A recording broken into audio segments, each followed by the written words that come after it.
Assez de bruit.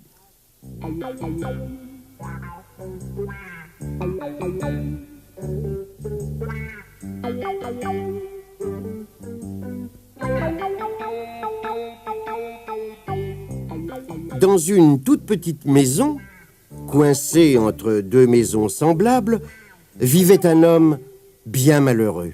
Son voisin de droite était réparateur de moto et son voisin de gauche, ou plutôt sa voisine, était professeur de musique.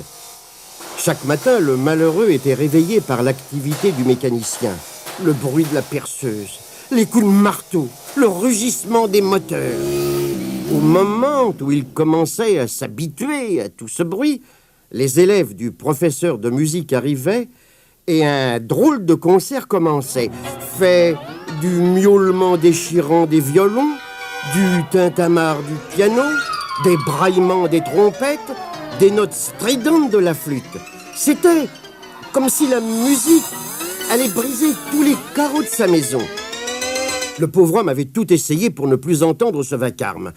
Il s'était bouché les oreilles, il s'était mis la tête sous un oreiller, et il avait même essayé de s'enfermer dans un placard. En vain. Les moteurs ronflaient toujours et la musique résonnait dans sa tête. « Ça ne peut plus durer !» pensa-t-il un jour. Mais il n'arrivait même plus à s'entendre penser. Aussi le cria-t-il très fort. « Ça ne peut plus durer !» Il se rendit aussitôt chez son voisin, le mécanicien, et lui offrit de l'argent pour qu'il vende sa maison et déménage. Le mécanicien se gratta le crâne en hésitant, mais il n'avait encore jamais gagné autant d'argent avec ses motos. Et il promit de déménager dès le lendemain. Tout content de ce succès, notre homme alla trouver sa voisine de gauche. Il lui offrit tout l'argent qui lui restait, à condition qu'elle s'en aille. Pensant déjà à tous les nouveaux instruments qu'elle pourrait s'acheter, celle-ci accepta immédiatement et promit de déménager le jour suivant. Notre homme rentra chez lui très satisfait. Il ne se boucha même pas les oreilles car il pensait au silence du lendemain.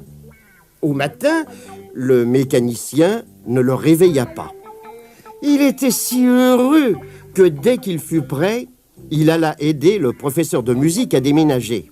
« J'espère que la nouvelle maison que vous avez trouvée est agréable » lui demanda-t-il en l'aidant à porter son piano. Mais il faillit tout lâcher en l'entendant. « Oh oui, j'ai vraiment beaucoup de chance. Figurez-vous que votre voisin, le mécanicien, cherchait aussi à déménager.